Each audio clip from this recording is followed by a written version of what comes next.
Okay, I'm Dr. Juan Kanapi, Jr. I used to be a full-time professor at the Asian Institute of Management where I met Professor Ernie Garilao, who invited me to join him in his forays in Mindanao because at that time, I think that was about 2005, he was already experimenting with this idea of bridging leadership.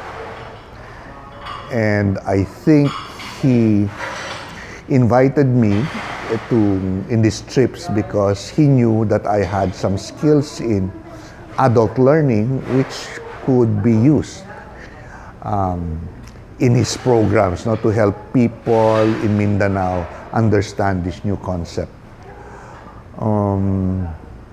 Okay, so in a sense, I was there from the very start, when he was still figuring out how to teach or help people learn this new concept. And very early on, I learned that bridging leadership has 3 stages: ownership, co-ownership, and co-creation. And for now, I'd like to talk about the ownership portion, because we kept saying then that before you engage other people, it is important that you know yourself.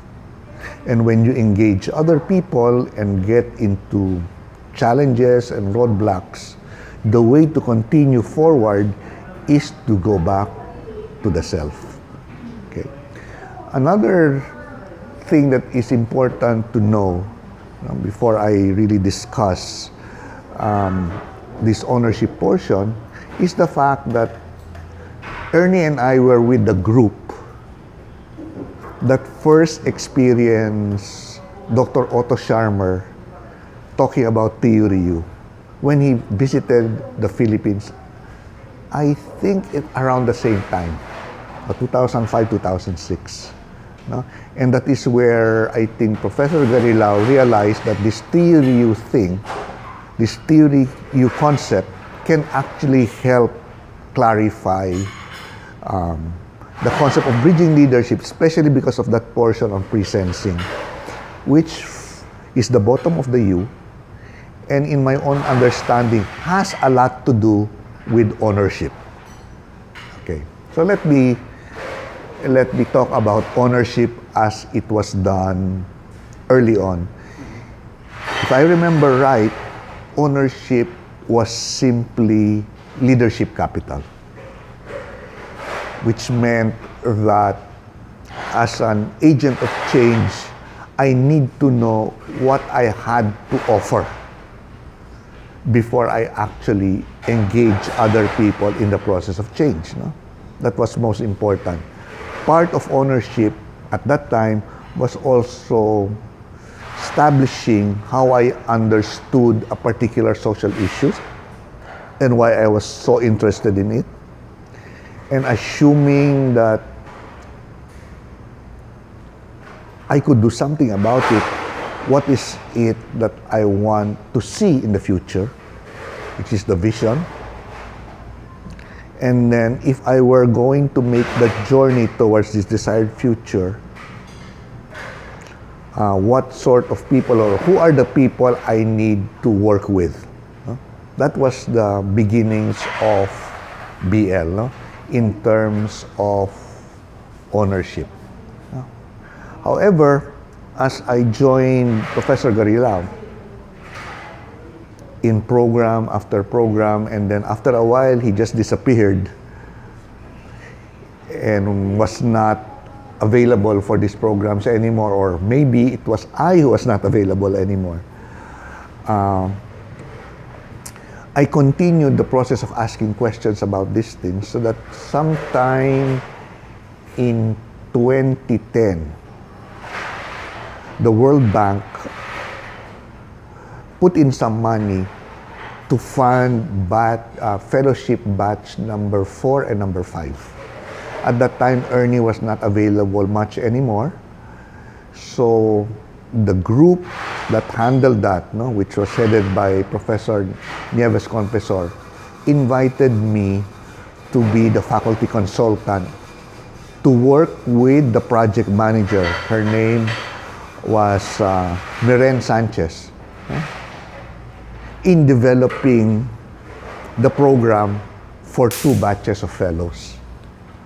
And this is where I think I had a chance to elaborate on what I thought was missing in the way BL was being taught.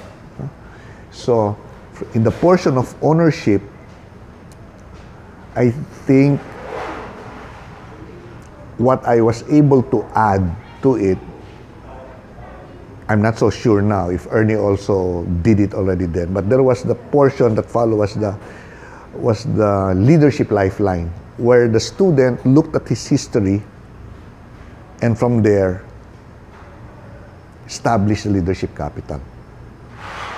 But what I also saw was if you had a particular leadership history, there was something else that you brought to the table, which is leadership style.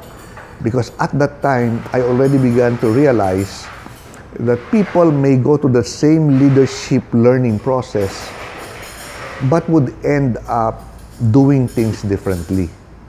Because people have unique leadership styles. And I first tried to do this when I applied it with the program for the DILG. And I used the Myers-Briggs type indicator. But since I was not certified, at that time I understood that there was a free inventory in the internet which could be applied, which I applied for the first batch. Later on, I was informed by the funders that some of the students attended another MBTI class, and the teacher was surprised about what they knew. And when the teacher inquired about how they knew all of these things, they pointed to our class. And the next question was the one who taught you that certified? And so that question was posted to me. I said, no, I'm not certified, but I used an inventory that I believe was free because it was in the internet. So eventually, to avert any trouble about certifications and all, because we could not afford, the program could not afford a certified MBTI teacher because it was very, very expensive, including the inventory itself. I decided to look for another framework that would illustrate that leadership style is unique. And this is where I chanced upon the work of Kantor and his what he called a 4-system framework, something, no? Which I first heard during my first class with Dr. Otto Scharmer in Boston. No? At that time, he just wanted to illustrate it as a way of self-awareness. But I realized that Kantor's 4 role model, I cannot remember right now the exact words, no? Were also 4 leadership styles. That he says that for a group to be successful, you need 4 roles: the movers, the followers, the opposers, and the bystanders. You need all 4. But when I looked into it more deeply, I realized that it is not only the movers who are leaders. Followers could also be leaders, opposers could be leaders, even bystanders could be leaders, because all of them, in their own unique way, can actually contribute to change. And to me, leadership is about initiating and promoting change. And so today, when I run the portion on ownership, I go through the Leadership Lifeline as a way of understanding how did I become the way I am today, And then we look at, because of this history, I have a particular leadership style, and I use the work of Kantor. And then beyond that is beyond a leadership style, you have other resources. This is where leadership capital comes in. And at the end of the day, we get them into an exercise so they are able to put together what they discovered about themselves from their leadership lifeline, from their leadership style, and from their leadership capital, so that they have a picture of themselves as a unique change leader.